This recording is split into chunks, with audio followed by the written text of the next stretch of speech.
¿Quién forma parte del Círculo Podemos en Guadalajara? ¿Qué van a hacer en las elecciones municipales y en las elecciones autonómicas? ¿Qué ideas tienen para Guadalajara y para la provincia? ¿Cuáles son las principales dudas que podemos tener nosotros? Hoy se las vamos a preguntar, porque hoy en el espacio de debate vamos a hacer lo que mejor se nos da, preguntarles todas las dudas a dos de los integrantes del Círculo Podemos, acompañados con otros periodistas de la ciudad de Guadalajara. Así que no se vayan, porque en un instante arranca el debate.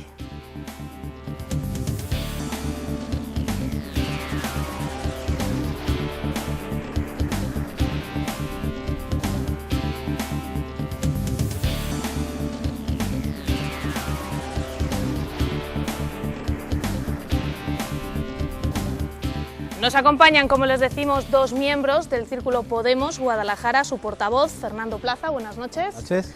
Y también Carlos Martínez, buenas noches. Buenas noches. Y en el otro lado, mis compañeros periodistas Roberto Mangas, del Heraldo de Henares, buenas noches. Buenas noches, Rosa. Y Rubén Madrid, de Cultura en Guada y el Hexágono, buenas noches. Buenas noches, ¿qué tal? La principal pregunta, vamos a empezar a hacerles todas las dudas que tenemos sobre el Círculo Podemos Guadalajara, porque últimamente ya saben ustedes que se habla a todos los niveles del fenómeno Podemos. Estamos cerca de las elecciones municipales y queremos conocerles, y de las autonómicas, y queremos conocerles más profundamente. Por todo ello os preguntamos la pregunta que se hace mucha gente, aunque tendremos oportunidad de hablar de muchas cosas. Fernando, ¿os vais a presentar a las elecciones municipales?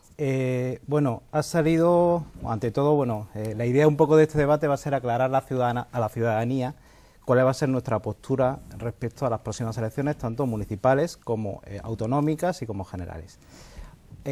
Ahora mismo estamos en un proceso de construcción que estamos terminando y se han votado por un 80% de los inscritos en Podemos unos documentos tanto políticos como organizativos como un código ético. Esos documentos engloban una respuesta a si nos vamos a presentar a las elecciones municipales o no nos vamos a presentar. La respuesta es: como Podemos no nos vamos a presentar. No vamos a presentar con nuestras siglas ni como partido.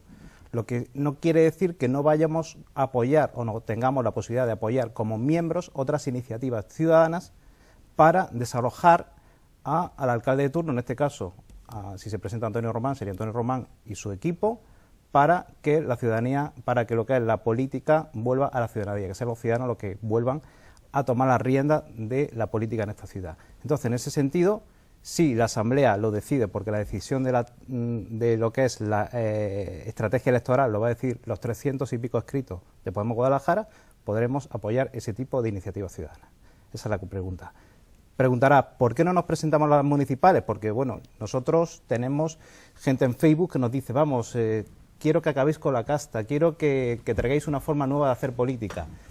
La respuesta es muy sencilla. En las municipales hay 8.000 y pico municipios. En las municipales hay muchos círculos que a lo mejor se están formando, que no sabemos quién está tomando el mando a lo mejor de esos círculos. Supongamos que son gente honesta, gente que quiere aportar cosas a la ciudadanía, pero son 8.000 y pico municipios. Entonces, a poco que un municipio, yo que sé, imaginaros Paredes de Sigüenza, por poner un ejemplo, o Tórtola, o yo que sé, cualquier municipio así pequeño de España, en el que una persona cometa una actitud poco moral o poco ética, se nos puede volver contra nosotros y puede haber un caso de que por dos casitos raros que haya a nivel político, pues se nos eche encima pues todos los medios de comunicación, como que somos más de los mismos, hacéis corrupción, tal y cual. Entonces, cuando nosotros consideremos que tenemos la madurez suficiente en los 8.000 y pico municipios para poder, la madurez y preparación para poder asumir responsabilidades de gobierno y hacerlo de forma ética y en el lado contrario de lo que estamos viendo hoy, de corrupción por todos los sitios, es cuando decidiremos presentarnos. Carlos, ¿por qué eres de Podemos? ¿Por qué soy de Podemos? Porque veo cosas en este país que no me gustan y que creo que hay que cambiar ya, ¿sabes? Y creo que Podemos puede ser una buena herramienta para cambiar estas cosas que están pasando en nuestro país, de las que toda la ciudadanía yo creo que es consciente. Roberto, Rubén, vuestro turno. En concreto... De momento algo genérico y luego pasaremos a hablar de ciudad, de provincia y de Castilla-La Mancha. Bueno, pues después de escuchar a Fernando, sobre todo porque Carlos ha hecho solo una valoración de principios personales, bueno, está bien como a nivel general que se planteen este tipo de cosas Y yo no sé al final con qué formación, no se habla de Ganemos, en coalición con otros partidos de izquierda y demás, pero sí me recuerda mucho la postura de Podemos a la que tuvo, creo que fue en el año 2007, ni siquiera en el 2011, UPyD, cuando decidió que no se iban a presentar en ayuntamientos más pequeños de 50.000 habitantes, precisamente por el mismo argumento que ha dicho Fernando, que podía dar lugar a que en pequeños municipios con un urbanismo en aquel tiempo boyante hubiera casos de corrupción que destrozaran la marca de UPyD. El tiempo al final lo que ha dicho con UPyD es que está casi en vías de desaparecer, precisamente por no haber tenido en el momento dado, cuando sus encuestas tenían mucha relevancia, tenían poder. Otra cosa es que estén integrados en una formación y que se distinga la marca Podemos para el futuro, que eso lo tendrán que decir ellos, no nosotros.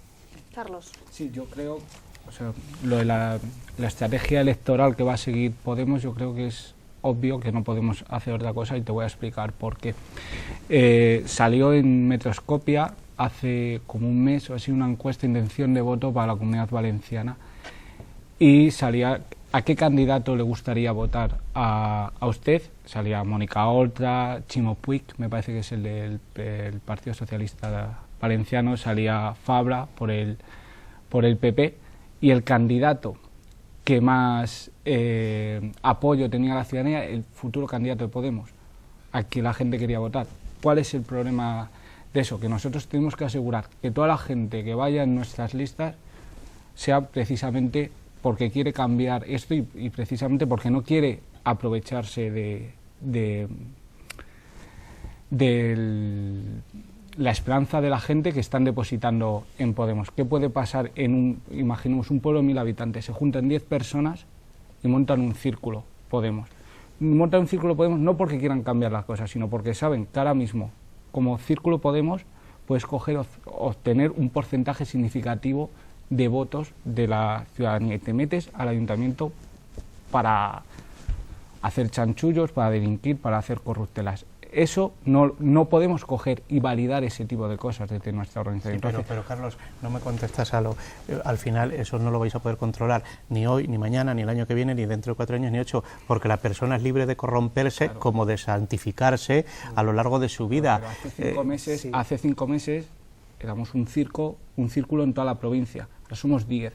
Estamos creciendo exponencialmente y estamos creciendo de tal manera... ¿Y por qué esos 10 círculos no se presentan? ¿Y por qué esos 10 círculos no se presentan? Porque si es gente que quiere coger y cambiar las cosas, lo que les está diciendo Podemos, hacerlo, pero no utilicéis la marca Podemos, porque al fin y al cabo lo que está proponiendo Podemos es una nueva manera de entender la política y una nueva manera de participar en la política, y esa nueva manera de participar en la política o de hacer política no la tienes por qué realizar dentro de Podemos.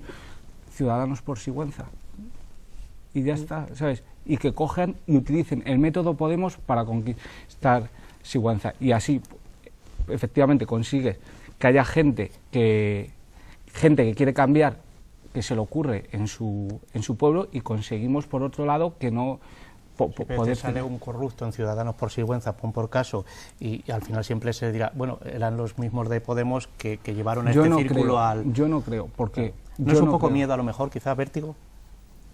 No creo. O sea, seríamos, yo creo, incautos si no viéramos lo que está pasando en este país y la posibilidad de un cambio muy profundo en nuestro país, que hace que claro, ¿sabes? Ya no vértigo, sino responsabilidad. También responsabilidad. ¿Sabes? Responsabilidad, y ser consciente de que mucha de la gente que estamos participando en esto vamos a tener que coger en tiempos muy cercanos, coger y asumir responsabilidades. Y eso es así, Pero yo no creo que sea vértigo, yo creo que es no estropear lo que está surgiendo, que no surge porque nosotros estemos haciendo las cosas bien, surge porque hay una voluntad mayoritaria de cambio en la sociedad española y se está canalizando a través de Podemos. Y Podemos es una herramienta, no es... O sea, nosotros... Estamos desbordados de la gente que está viniendo. No tenéis miedo, perdona Rubén. que te interrumpa, un segundo solo, se me olvida, que si en esta ola que estáis ahora, precisamente por los 6 millones de parados, por la corrupción que cada día es un caso, si dejáis pasar años... No solo es eso. Yo creo que Podemos ya ha ganado en muchas cosas. en muchas cosas. Te voy a explicar por qué. Hay ciertas cosas que está planteando Podemos que sí o sí lo van a tener que hacer los otros partidos políticos si no quieren desaparecer. Se acabó la corrupción y hay que poner medidas tajantes contra la corrupción. Hay que ventilar los ayuntamientos, hay que ventilar el Estado. No puede ser lo de las puertas giratorias, no puede ser que cada semana tenemos un caso de corrupción que en otras épocas hubieran ocupado durante un mes los titulares de la prensa, y ahora es que no da tiempo. Tienen que compartir titulares en la prensa porque no da tiempo. Eso ya ha cambiado. Y le estamos lanzando un envite a todos los partidos políticos y a toda la sociedad, que la sociedad también está cambiando, y eso va a cambiar, ¿sabes? Y yo creo... Bueno. De hecho, estamos impulsando a otros partidos a intentar recuperar o despojarse de fórmula de la vieja política. Ahora vemos como algunos partidos que nunca se han planteado unas primarias abiertas a la ciudadanía se lo están planteando, y estamos impulsando también, el otro día, lo que pasa es que va un poco a rebufo, Pedro Sánchez, el secretario general del PSOE, ha abierto una página web en el que invita a la ciudadanía a ponerse en contacto con ellos. Eso era absolutamente impensable hace varios años en un partido de los considerados de la casta. Entonces, ese impulso que está haciendo Podemos está afectando al panorama político estatal. Entonces, ¿por qué? Porque hay cierto temor a que la gente se ve identificada con unos ciudadanos que quieren tomar el pulso de la política y quieren llevar a participar a la ciudadanía en el gobierno. Entonces, indirectamente estamos influyendo en otros partidos.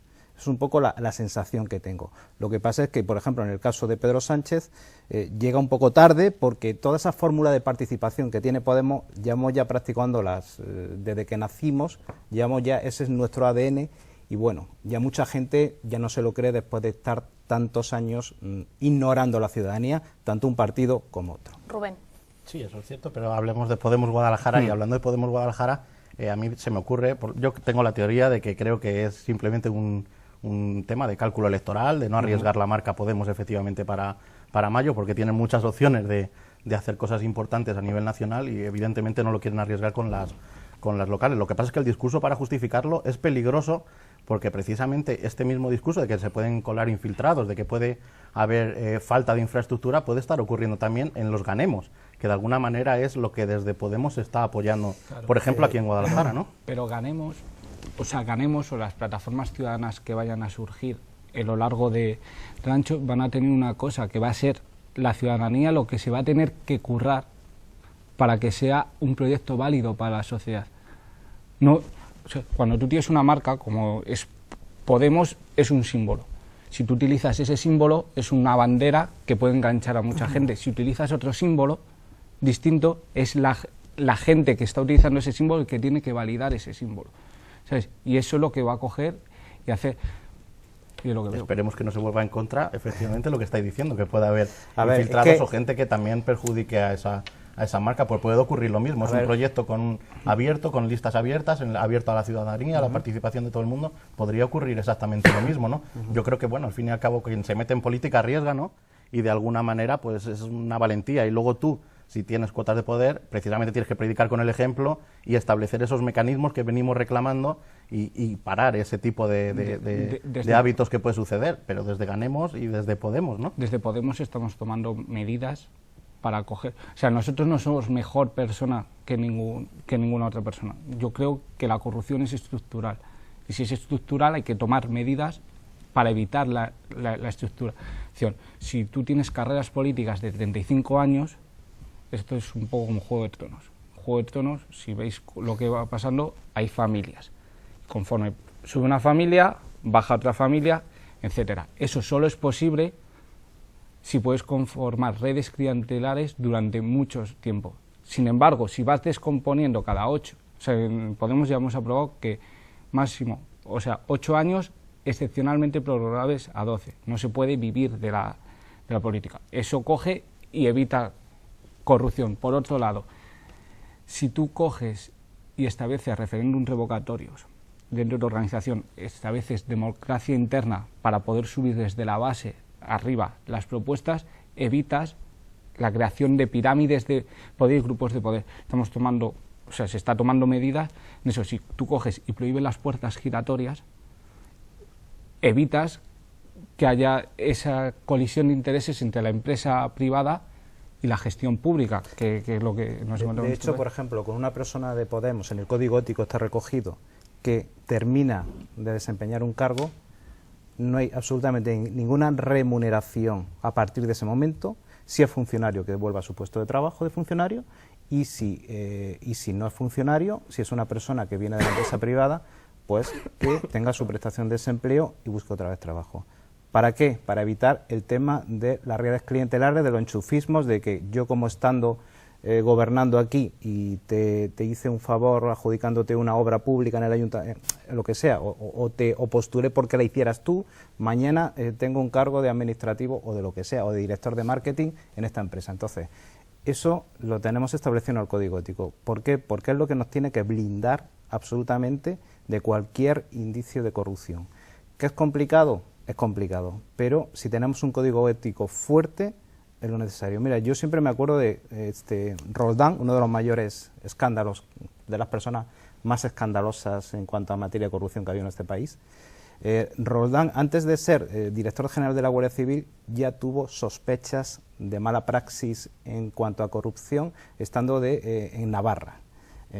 Un partido como Podemos, en cuanto hubiera salido de Navarra esa persona, hay que cortarla de raíz y no encima subirla a un puesto superior, que es lo que están haciendo muchos partidos. Ya hacen gamberradas a nivel local y no sé por qué regla de tres suben. Entonces lo que tenemos que intentar dotarnos de un código ético que a la mínima esa persona esté fuera de la organización.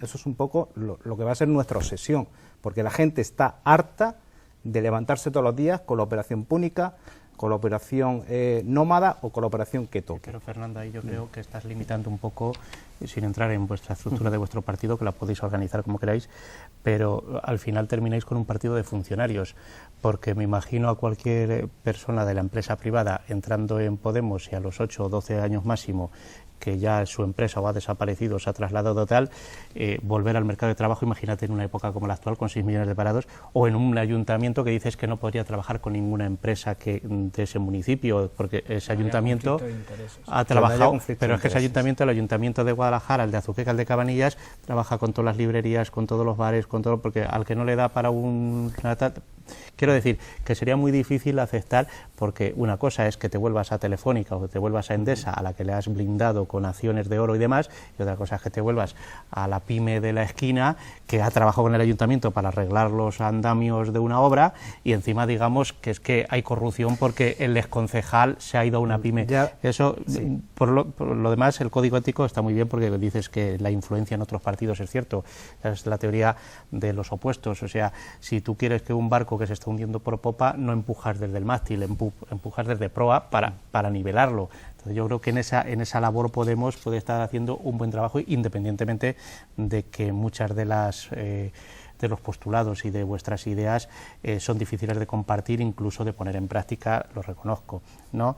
En Estados Unidos, por ejemplo, hay una limitación de poderes bestial, cosa que en España no hay. Bueno, creo que el único que la hizo fue Aznar y aún así pues se le masacró. Pero en Estados Unidos los presidentes duran 8 años y vosotros sabéis que por mucho que duren 8 años, los lobbies de presión económicos son los que hacen la política estadounidense. Aquí, porque un miembro de Podemos solo gobierna 8 años, ¿vosotros creéis realmente que no va a estar influenciado por el poder político, económico, social del momento? Yo creo que sí. Otra cosa es que se deje corromper, que es diferente. Pero nosotros, ¿sabes? Una de las cosas que pasa en el sistema político norteamericano, que para acoger, y por la que los lobbies tienen ese poder, es que para acoger y acceder a la elección tienes que ser millonario, tienes que tener detrás tuyo grupos económicos que apoyen tu campaña electoral para poder ser senador, para poder ser presidente de los Estados Unidos. Nosotros nos financiamos... Comparto lo de que te apoyen, lo de ser millonario. Había gente como Ronald Reagan, no era millonario cuando se presentó a la primera, consiguió los millones luego. Sí. Bueno, pues eso, si no tienes si no tienes grupos millonarios detrás, no puedes coger y ganar una elección en Estados Unidos. Si tú coges y necesitas esos grupos millonarios, tú te debes a 2 personas, a la ciudadanía que te ha votado y a los grupos millonarios que te han dado el dinero, porque una empresa no da el dinero porque sea una hermanita de caridad, una empresa lo que quiere hacer que pierde, negocios. Nosotros, aunque le den dinero, hay uno que pierde. Hemos dicho, no nos financiamos con bancos, nos hemos dicho, nos financiamos con la ciudadanía. Si nos financiamos con la ciudadanía, dependemos de la ciudadanía. Es así, igual que otros cogen y se han estado financiando con bancos, con créditos, le deben, se deben millonadas a los bancos, y entonces te encuentras, por ejemplo, indultos como al número 2 de Botín, Alfredo Saiz, justo antes de abandonar el gobierno, el PSOE. Hay una relación entre los créditos que tiene el Partido Socialista y esos indultos. Pues bueno, yo no contesto la pregunta, que lo conteste la gente. Ahora estamos en la famosa Asamblea Ciudadana que hemos celebrado en Vista Alegre, que se organizó el otro día. Todo ese proceso para dar cabida a tanta gente nos ha costado todo el proceso más de 100.000 euros. A día de ayer, la recaudación mediante la vía crowdfunding estaba ya en el 94%. O sea, utilizamos esos mecanismos, utilizamos nuestra hucha, nuestras asambleas, utilizamos nuestra venta de camisetas para autofinanciarnos. Y lo más importante, que tenemos vías en nuestras redes sociales, publicamos los Excel de las cuentas nuestras para que las vea la ciudadanía. ¿Qué queremos decir con esto? Que queremos ser transparentes, que no haya oscuridad, que las actas sean abiertas a todo el mundo, que las pueda leer, que incluso a veces nos perjudica a lo mejor que puedan leer nuestras actas porque discutimos, damos una imagen a lo mejor de cierto debate, pero la ciudadanía tiene que saber lo que se cuece, porque estamos hartos ya de políticas, de reservados en restaurantes donde se cuece todo y los ciudadanos somos unos meros espectadores que no tenemos derecho a nada. Entonces, el aire fresco que queremos llevar a la política, transparencia en las cuentas y transparencia en nuestros actos. ¿Que es muy bonito? Bueno, vamos a intentarlo hacerlo bonito. Yo creo que lo que debería ser. Rubén. Pues hablemos de nueva política y quería hacer esa alusión a Vista Alegre. Si os quería preguntar, como miembros de un círculo muy local de Guadalajara, ¿cómo habéis vivido ese proceso? Un proceso en el que, en principio, pues bueno, era abierto a la ciudadanía, más de 200.000 personas han podido votar a través de la plaza esta de Internet, pero bueno, supongo que vosotros aquí hacéis unos debates que van más allá de las tertulias y salen unas medidas. Te comento. Y no sé hasta qué punto os veis identificados en un partido, que al final parece que que está adoptando una estructura bastante clásica. No estoy diciendo que sea igual que los demás, pero bastante clásica respecto a lo que sería una democracia muy horizontal. Y en la que además vemos, por ejemplo, que los fundadores prácticamente han venido a ser al final los mismos que han ocupado la cúpula del partido. Ya, pero todos estos 6 meses de debates en círculos como el vuestro, de gente nueva que supongo que habrá salido con ese ímpetu, ¿por qué no se ven reflejados en la cúpula de Podemos? Te comento. Desde fuera no se ve, por lo no lo vemos. A ver, nosotros en el Círculo de Guadalajara hemos trabajado una serie de documentos todo este verano, sobre todo porque realmente el comienzo de la estructura oficial de Podemos empezó a generarse en el mes de junio. Después sacamos unos resultados espectaculares en las europeas para la poca inversión que habíamos hecho y para la poca campaña, y que nacimos un poco a salto de mata, y entonces a partir de ahí decidimos, joder, tenemos que organizarnos para obviamente ser una fuerza para ganar una elección y para gobernar este país. Entonces estuvimos analizando unos documentos y cada círculo llevó unas enmiendas a esos documentos. Esos 3 documentos son el código ético que he mencionado antes, hemos mencionado unas medidas, el documento político que habla de estrategia electoral y el documento organizativo que habla de lo que son los órganos de Podemos, tanto a nivel estatal como a nivel autonómico como a nivel local. Y habla también de lo que son los círculos, de la asamblea, etcétera. Eso, el documento que ha ganado, que es el de Pablo Iglesias, que lo ha refrendado, el del equipo de Pablo Iglesias, que lo ha refrendado un 80%, no es el documento que el equipo de Pablo Iglesias partió de la base. O sea, ese documento ha sido enriquecido con las aportaciones de distintos círculos. De hecho, el Círculo de la Guadalajara fue uno de los 70 80 círculos que presentó un par de borradores con pocas enmiendas, pero las presentamos. Entonces nosotros proponíamos una serie de medidas de aportar a lo que es el documento final.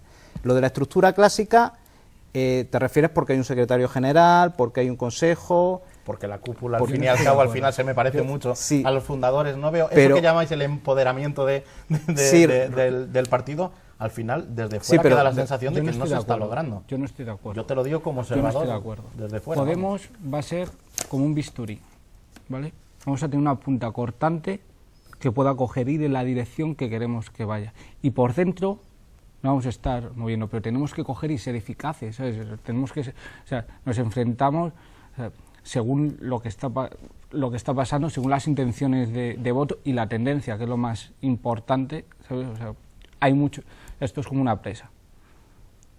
Pero la cúpula es la misma, que es lo que dice Claro, Rubén. pero la cúpula es la misma. O sea, ¿alguien se imagina un Podemos sin Pablo Iglesias? Pues yo creo que sí, ¿sabes? Yo creo que sí. De hecho, Pablo Iglesias lo que está haciendo, o Podemos lo que está haciendo, es saber representar lo que está haciendo o sea, una cosa que estaba latente en la ciudadanía y que no es...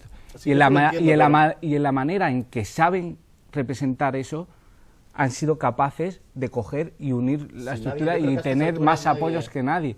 A ¿sabes? estas alturas nadie discute que Podemos ha sabido diseñar el menú más apetecible para que nos entendamos en esta situación, pero luego hay que meterse en la cocina.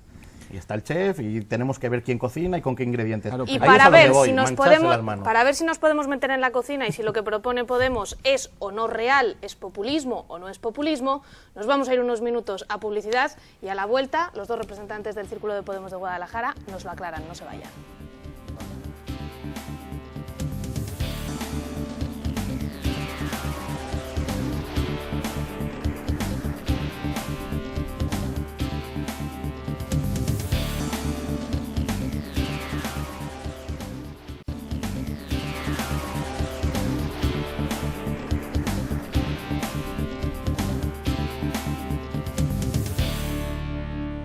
Ya estamos de vuelta, todavía media hora por delante para seguir preguntando dudas a los dos representantes del Círculo Podemos que hoy nos acompañan en este espacio de debate con mis dos compañeros periodistas. Vamos a cosas concretas, vamos a ver si las cosas que se proponen en el programa electoral que hay colgado en la página web de Podemos, que todo el mundo puede consultar, y todas las cosas que se van diciendo, si pueden ser reales o no. Y os voy a poner un ejemplo.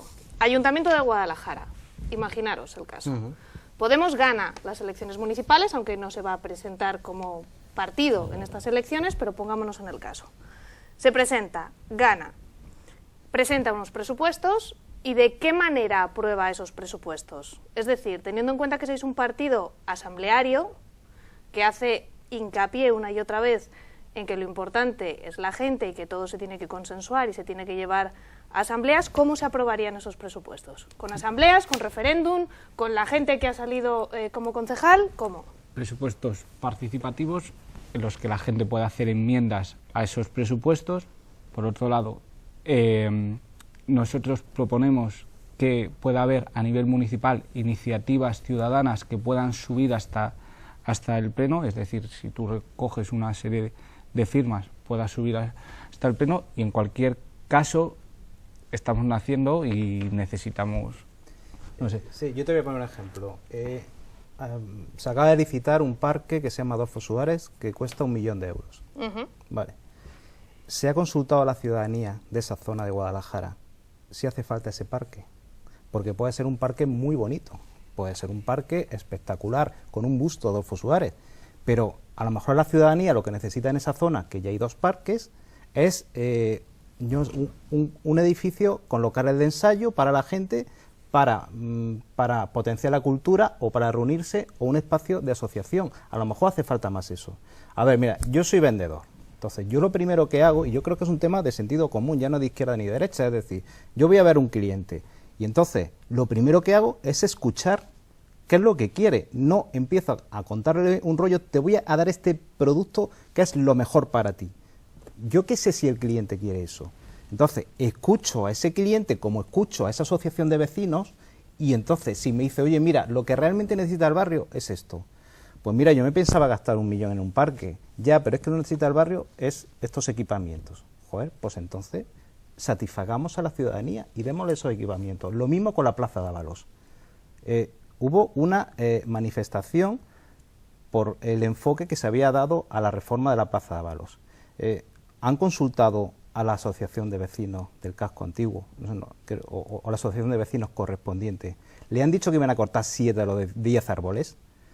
A lo mejor el enfoque que le han dado al final a la Plaza de Ábalos es el enfoque que se está dando a todo Guadalajara: cemento armado, espacios diáfanos, nada bonitos, y tienes una ciudadanía de esas zonas que no está contenta con lo que está haciendo. Esos son presupuestos participativos, o sea, que preguntes sitio por sitio, casa por casa, oye, ¿qué es lo que quieres? Si tenemos dinero para ejecutarlo, vamos a intentar ejecutarlo, pero vamos a hacerlo en función de tus necesidades. ¿Y en función de qué presupuesto planteáis la democracia participativa esta, porque de 1 millón de inversión, 2 millones, 100.000 euros, 50.000, porque yo no me imagino el gobernar el día a día con esos pequeños detalles, esas aceras que hay que arreglar, esas que no sé qué, que hay que... ¿no? Y participando, o sea, planteando todo en pregunta como en la web municipal, haciendo encuestas todos los días en la calle, asambleas, como... ¿Y cuál sería la mayoría? Porque imagínate un 51% contra un 49%, lo tienes completamente dividido. Yo creo que gobernar es decidir, es tomar decisiones, a veces hasta equivocadas, ¿no? Pero el momento asambleario, yo lo he vivido en la facultad también, te lo puedo decir, y reconozco que es bonito con 18 años, o sea, con 18 años te pegas con tu padre si hace falta, pero todos conocemos las reuniones de vecinos ahora en nuestras viviendas y somos 10, 12, 14, 16, no nos ponemos de acuerdo ni para el ascensor. O sea, plantear eso, llevarlo a una ciudad como Guadalajara, Azuqueca, Cabanillas, Villanueva, a mí me parece irreal, no sé cómo lo podéis hacer, o sea, no habléis en genérico, o sea, en etéreo, decirme, ¿cómo vamos a convocar a los vecinos? Lo de los árboles podría discrepar contigo, porque a lo mejor si el técnico te dice que esos 8 árboles te están levantando todas las cañerías, todas las tuberías y todas las aceras, a lo mejor sale más rentable quitarlos, cambiarlos por otros que dejarlos. Pero eso es otra cuestión que otro día de medio ambiente hablamos. Eso es otro debate. Yo lo que te planteo ahora Los árboles de Dávalos o no son otro debate. Yo te voy a poner un ejemplo. ¿Cómo hacéis esa democracia participativa? ¿A partir de qué nivel de inversión y de qué decisión municipal? Yo te voy a poner un ejemplo. Hace poco se cambiaron las rutas de los autobuses en Guadalajara. Ha habido un problema gigante en el que todo el mundo se ha estado quejando porque se ha cogido y nadie está de acuerdo con eso. ¿Por qué puede pasar una cosa así? Porque no coge y se consulta a la ciudadanía. ¿Qué medidas se pueden tomar para eso? Desde el ayuntamiento, abrir procesos participativos, por ejemplo, online, abrir la web y que la gente pueda coger y ir portando enmiendas y se vaya recogiendo eso. También se puede poner mesa para asuntos importantes. También es cierto que no es lo mismo arreglar una acera que reformar un parque entero, ¿sabes? También hay niveles, ¿sabes? Por eso está la gestión, ¿sabes? Habrá que hacer un juego entre las dos cosas, entre la eficiencia, que la vamos a tener, el presupuesto.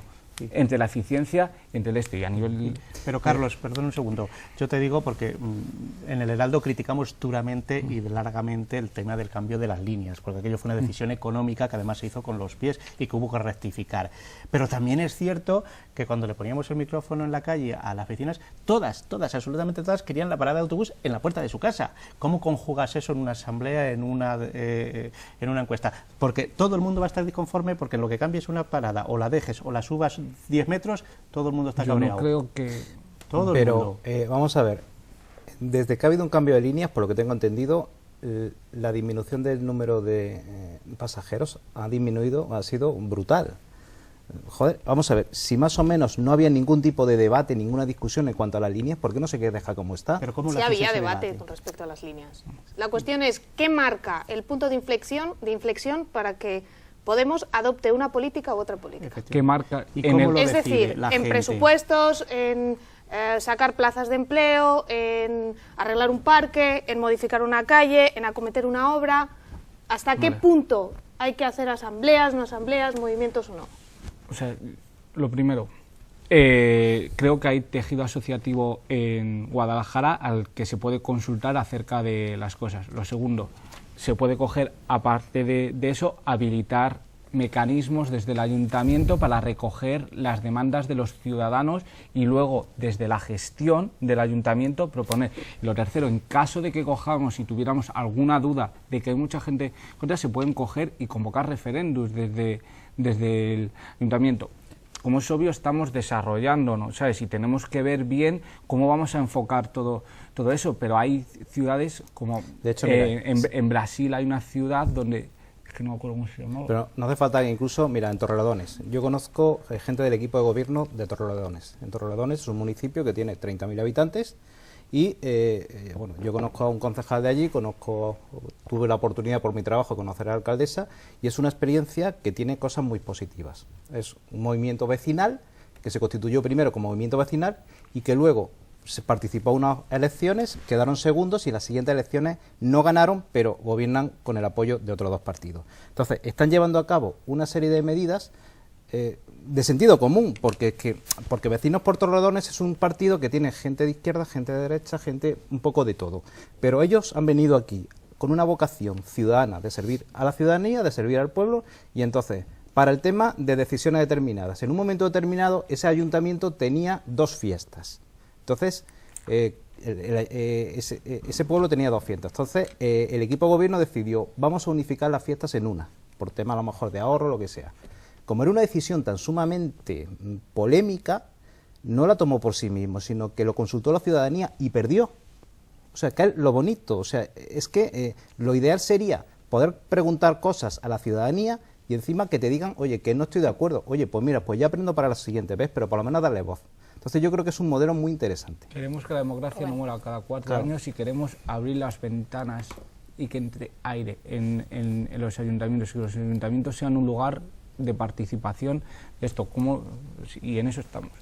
Yo supongo que en esto sí que hay también una gradación, por así decir, entre no consultar nada y los presupuestos participativos, estos utópicos de Brasil, de Porto Alegre y demás, supongo que habrá niveles de que también la ciudadanía te lo pedirá más o menos. Nos iremos adaptando, claro, y tenemos que coger, o sea, nosotros estamos empezando en esto, o sea, somos gente, ciudadanos normales, cabreados, cansados, que queremos que cambie nuestro país. Sí, lo y que pasa es que la gente ya empieza a reclamar, como estáis ahí, pues empieza a reclamar soluciones, y es obvio que queramos concretarlas más allá de lo abstracto, ¿no? Nos estamos estructurando como una herramienta, como ese bisturí que pueda cortar donde haga falta, estamos estructurando y luego cogeremos y iremos elaborando nuestros programas políticos y definiendo claramente nuestras líneas para ver cómo vamos a coger y llevar a la práctica todo eso. Por eso, o sea, tenemos una cosa que es excepcional en este país. Es la primera vez que la gente gobernada está más formada, más educada, tiene mejores ideas que los gobernantes. Es una cosa excepcional en la idea de nuestro país. Corrupción, chanchuneos, caciquismo. Esos gobernantes, muchos de ellos los han votado. Claro, pero también ha habido No han salido por obra y gracia de no yo me pongo aquí porque quiero. Gracias a Dios, pero también ha habido votado un número de gente. Vamos a ver si lo vuelven a votar, porque el programa que dijeron no es el que ha reproducido. El programa de que iba a bajar el paro, el programa de que iba a acabar la corrupción, el programa de que teníamos que sacrificarnos porque el déficit y la deuda había que reducirla, le ha salido totalmente al revés. Entonces toda esa gente está muy cabreada, entonces quiere soluciones. No voy a entrar en los impuestos a nivel nacional porque estamos hablando de un tema más local aquí, pero vamos a ponernos en la hipótesis de que a través de Ganemos o de como Ciudadanos por Guadalajara o lo que sea, llegáis al equipo de gobierno. ¿Qué tablas impositivas aplicaríais vosotros a los ciudadanos de Guadalajara, a los vecinos? Yo creo en los impuestos progresivos, es decir, quien más tiene, más pague. Municipales, ¿sabes? Hablo municipales, no nacionales. Yo creo que a nivel municipal, a nivel de impuestos, una cosa clave es que la Iglesia empieza a pagar por sus propiedades. Es una cosa que yo creo que va a ir sí o sí en el programa. Luego, a la hora de la gestión concreta de los impuestos, tampoco te sabemos decir porque todavía no hemos desarrollado el programa y tenemos que desarrollarlo. Va a ir en el sentido redistributivo. Es decir, los que más tienen subido el IBI mucho, por ejemplo. De tasas, de como el agua, como ¿Cuál es el problema, como... el IBI? ¿Cuál es el problema con todos estos impuestos? O sea, es que no es un problema solo local, es un problema nacional. Sí, pero vosotros gobernáis Guadalajara. Claro, nosotros gobernamos Guadalajara, pero nosotros gobernamos Guadalajara y nosotros estamos en una cosa global, ¿sabes? Guadalajara no está aislada del mundo, es una cosa que va a nivel hay una serie de impuestos que son regresivos, es decir, que más tiene más paga, y una serie de impuestos que son o sea, al revés, regresivos, que quien menos tiene más paga, y una serie que son progresivos. Por ejemplo, el IVA, el IBI, todo este tipo de cosas que grava cosas muy concretas de la gente. Yo creo que la línea que va a llevar Podemos, que se tiene que ir desarrollando, va a ser bajarlos. Otro tipo de impuestos, impuestos de herencia, impuestos de sociedades, impuestos esos se van a subir, o por lo menos se va a hacer que tenga la media europea. Pues yo no me quiero ni imaginar que subáis los de herencia más todavía, porque imagínate la pobre familia del pensionista que fallece y tiene que repartir de Claro, uvas. pero no es no me lo quiero ni imaginar que suba pero más no es lo mismo todavía. O sea, se puede hacer progresivo ese tipo de impuestos. Es que no hablamos de la herencia de botín. La herencia, el 99% de las herencias de este país es la del ciudadano que deja una casita pequeña y que los hijos se las ven y se las desean para el impuesto de transmisiones. No es lo mismo una casa, una familia que tiene una casa, sabes, que un señor que tiene 1.000 millones de... Claro. Eso tiene que haber porque de entrada, si no, lo que creas es un nuevo feudalismo. ¿Sabes? Tienes a gente viviendo ahí arriba, ¿sabes? ¿Sabes? Si tú tienes, o sea, el señor Amancio Ortega, que tiene 58.000 millones de euros, ¿vale? Si ese señor, cuando herede a sus hijos, no da... Ese señor, toda su familia o sea, tiene 58.000 millones de euros. O sea, yo estuve calculando un día, con el sueldo máximo que he tenido en mi vida, que ha sido 1.000 euros, ¿cuántos años necesitaría para ganar? Nosotros ni lo calculamos, ¿sabes? Ya, directamente, Rubén. Estás creando feudalismo, estás volviendo al feudalismo, ¿no? ¿Sabes? Y es lo que no puede... Sí, yo quería preguntarles por empleo, que creo que es un asunto muy importante, y bueno, ¿qué nichos de empleo veis en Guadalajara ciudad y en la provincia? ¿Por dónde van los tiros? Supongo que debatís bastante de ello en el círculo, porque supongo que habrá mucha gente también en situaciones muy precarias. Hay un tema que nos preocupa en Guadalajara y es, vamos a ver, hablamos de que a veces el gobierno da una serie de datos, o se da una serie de datos en Castilla-La Mancha, una ciudad, que dicen, no, es que el paro está bajando algo, pero lo que están bajando realmente son las horas trabajadas.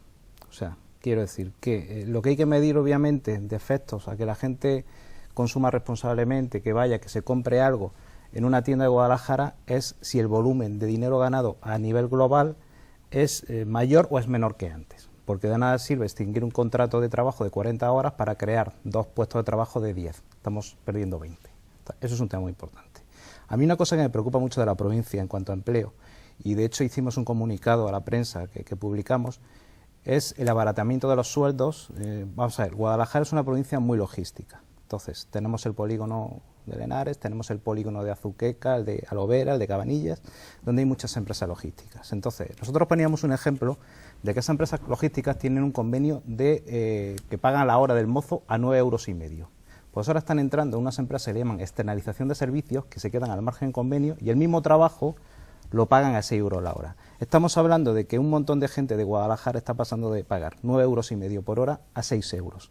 Dime tú a mí cómo va a ir a Guadalajara a comprar algo si no tiene ni siquiera para pagarse el alquiler del piso o la hipoteca y ni siquiera para comer.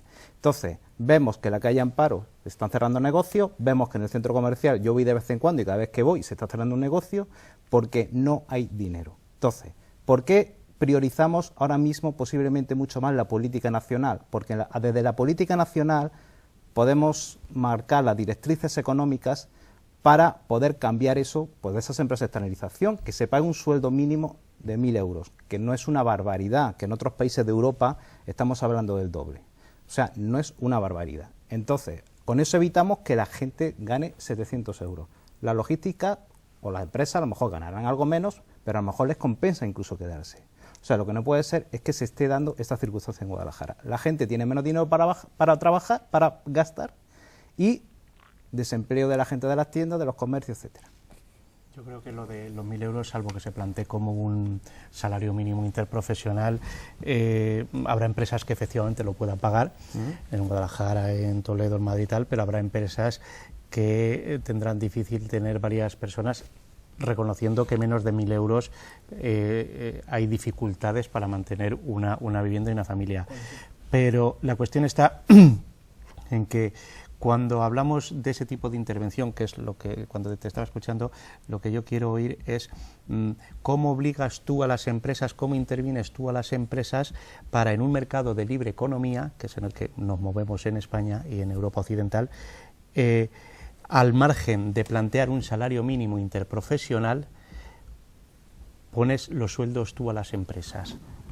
Porque otra opción sería eliminar las empresas de trabajo temporal que vienen de la época, creo que de Felipe González, y otra cosa es el intervencionismo del poder político en la economía privada, ¿no? ¿Cómo conjugarías tú eso? O sea, nosotros lo que proponemos y lo que se está haciendo, ¿sabes?, es fijar como eje de nuestro programa la dignidad de las personas, es decir, el garantizar a la gente que puedan tener acceso a una vida digna. Una de las maneras de garantizar ese acceso es garantizar efectivamente un salario digno. ¿Sabes cómo se garantiza un salario digno? Cogiendo y subiendo el salario mínimo interprofesional. ¿Por qué? Porque, ¿y cómo se hace eso? Redistribuyendo la renta. ¿Cómo se redistribuye la renta? Haciendo que los ricos paguen y que no haya evasión fiscal. Si tú coges y metes todo ese dinero en la renta, todo ese dinero lo metes en hacer este tipo de políticas, ¿qué es lo que va a pasar? Ya, la gente tiene más dinero. Perdona que te interrumpa, es que no puedo seguir. Si cuando hablas de que los ricos paguen más, es que no lo sé cómo vas a hacer que los ricos paguen más, porque una gran empresa como la Frías hay impuestos, se deslocaliza y se va a Luxemburgo, punto. Y entonces los convenios son de Luxemburgo, los sueldos de... ¿entiendes? O sea, y además las grandes empresas, creo que entonces, el otro día lo hablaban, son las que menos pagan, en el sentido de que son las que menos hay en España, porque el 85% del Producto Interbruto de la empresa en este país es de la CEPYME, o sea, de la pequeña y mediana empresa y del autónomo. Entonces, lo que vas a ganar con gran empresa de retribución va a ser muy poco para garantizar eso que me estás contando, porque tendrías que entrar en el pequeño y la mediana empresa. ¿Y eso cómo lo haces?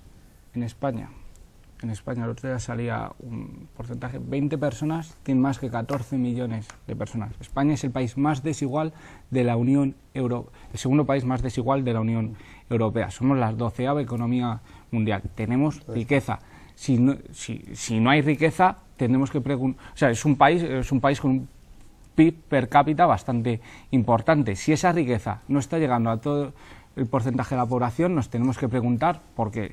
Estás viendo que en estos años de crisis ha aumentado el número de millonarios, con lo cual, ¿cuál es el problema de España? El problema de España, uno de los principales problemas es la distribución de la renta, porque cuanto hay una cosa que se llama, y por eso hay tanto paro, es que se llama la apropiación marginal al consumo, cuanto más dinero tiene, menos gastas y más ahorras. Si tú coges y ese dinero que tiene la gente lo sacas y se los das a las rentas más altas, como está pasando en España, que lo que pasa que la gente de abajo no tiene dinero para gastar y el que tiene, pongamos, el que gana 100 millones de euros o 1 millón de euros al año va a tener un coche o va a tener 3, pero va a consumir una vez gasolina con cada coche, ¿sabes? Y eso por cada diamante que compre está pagando más impuestos. Nos quedan 10 minutos de programa, está pagando más impuestos, así que vamos a ir a concretar más preguntas. Que 100 trabajadores. No, quiero decir, Rosa, no, pero eso Carlos, es mentira. No, sí, te quiero decir que es que yo penalizaría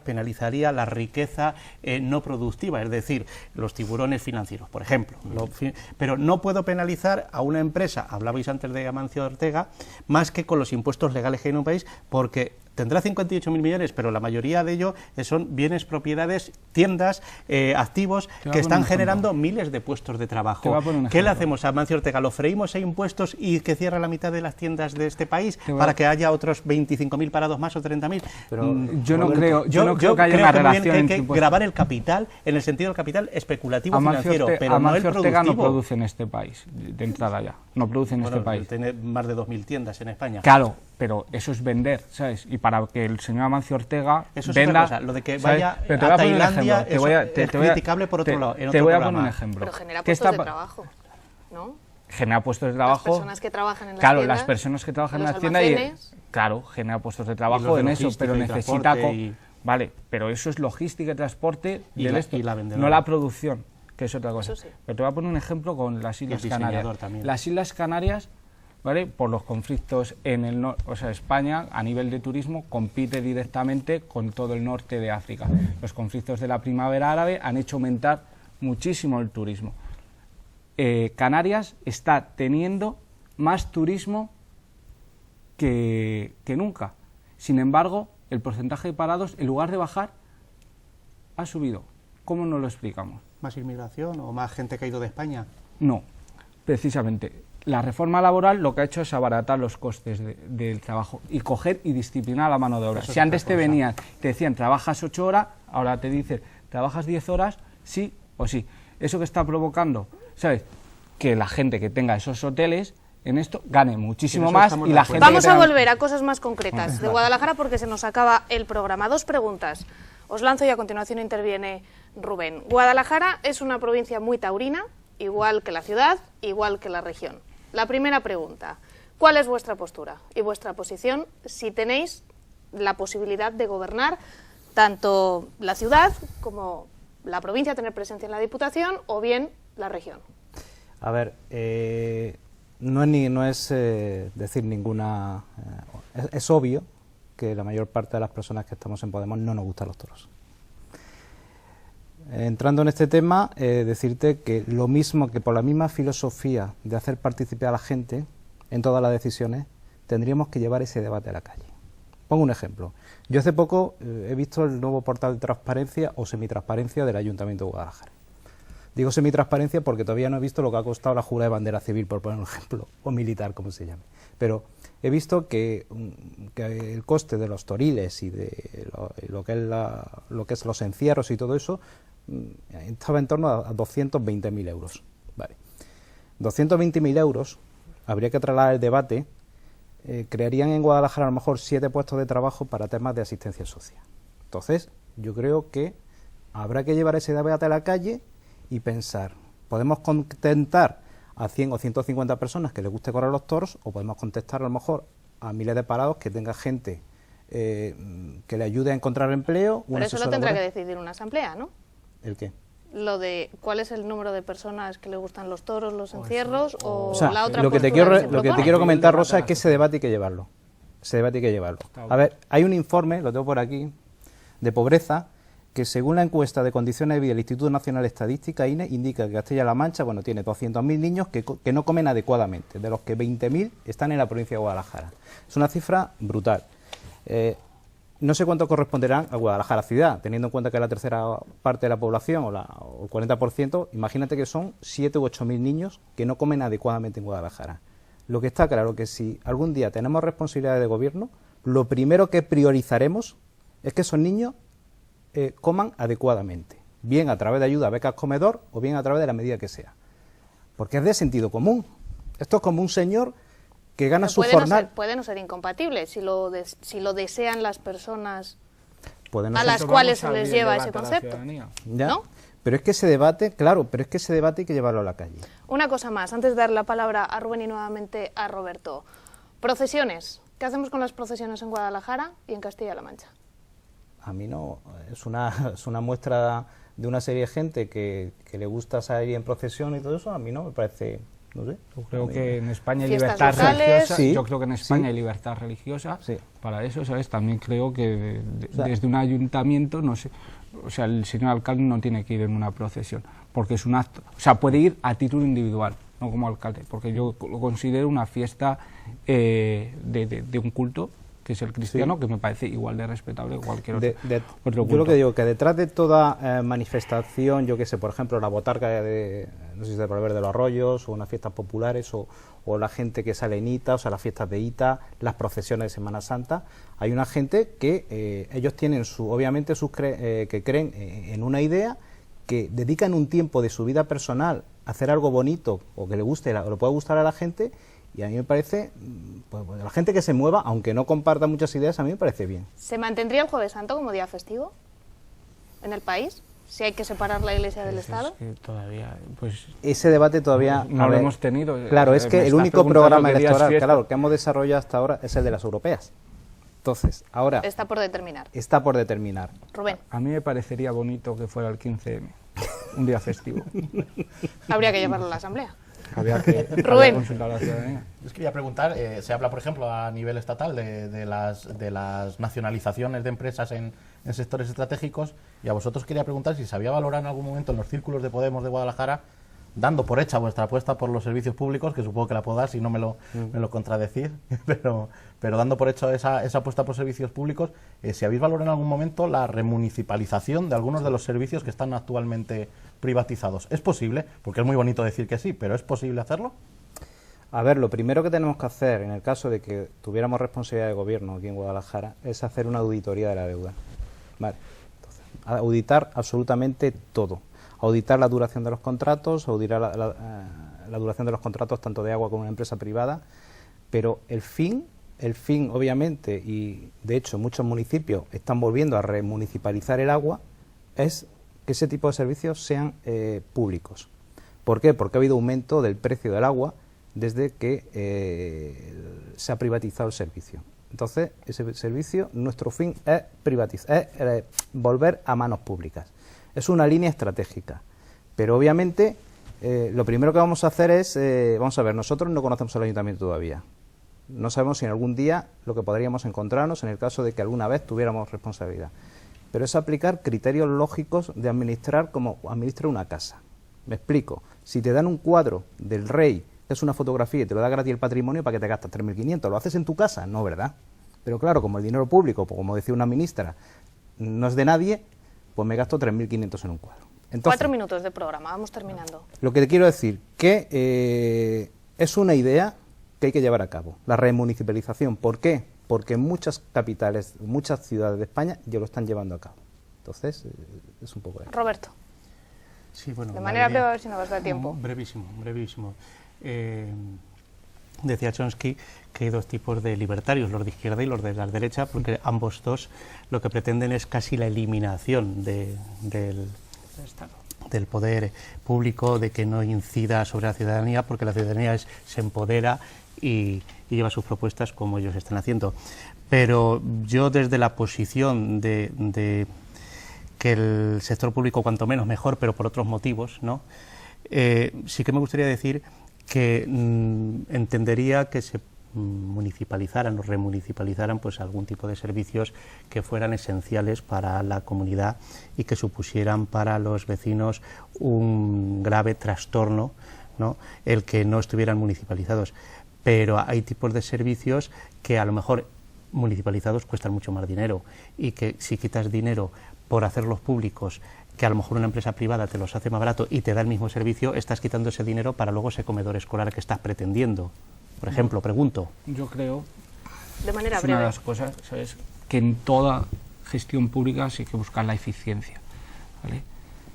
Y eso incluye los servicios públicos del ayuntamiento, que del ayuntamiento habrá que buscar la eficiencia, ¿vale? Por otro lado, ese es un debate que coge y provoca una cosa, provoca que no haya posibilidad de participación democrática acerca de las decisiones que toma un ayuntamiento. Si tú vas cogiendo y privando al sector público de cosas, tú, por ejemplo, no puedes protestar, o sea, en lugar de protestar porque haya un jardín que esté sucio, si has externalizado los servicios de jardinería, tienes que prestar a la empresa que está dando los jardines. Es una manera de que las decisiones que tuviera que tomar la gente, en lugar de ser unas decisiones democráticas, estén al margen de la ciudadanía. Yo creo que el Terminamos, responsable último es el ayuntamiento. vamos terminando, que nos queda poco tiempo. Una pregunta más que os queremos hacer. Si Podemos gana en Castilla-La Mancha o a nivel nacional, ¿con quién pactaría o con quién no pactaría? Con la gente, eso se lo Partido tendrán Popular, Partido Socialista, Izquierda Unida... Nosotros pondremos un programa encima de la mesa, ¿sabes?, y diremos a la gente si quieren que apoyemos o no, o quieren que... O sea, nosotros haremos un referéndum interno, o sea, haremos un referéndum abierto a la ciudadanía con cada paso. Según nuestros principios, están recogidos de que los debe tomar la ciudadanía. Entonces es la ciudadanía la que debe determinar lo que es la política de pacto electoral. Dicho queda, terminamos aquí nuestro... Un segundito. Sí, Quería por supuesto. animar a la gente a que se pasara, o sea, el Círculo Podemos de Guadalajara está abierta a toda la ciudadanía de Guadalajara, entonces si alguien se quiere pasar, son los martes a las 7:30 en el sótano de La Mala Uva, en calle... Cuesta el Matadero. Cuesta el Matadero. Matadero. Muchas gracias por invitarnos, ante todo, que se me olvidó decirlo del principio, y estamos a vuestra disposición para lo que necesitéis de nosotros. Muchísimas gracias a vosotros por acompañarnos esta noche, Fernando Plaza, portavoz del Círculo Podemos Guadalajara, y Carlos Martínez, y por ayudarnos a conocer un poco más todas vuestras ideas. Seguiremos en contacto. Gracias también a vosotros, como siempre, compañeros, Roberto Mangas y Rubén Madrid, por acompañarme en esta tarea. Muchísimas gracias. Gracias también a ustedes, una semana más, en 7 días, como saben, más protagonistas. Buenas noches.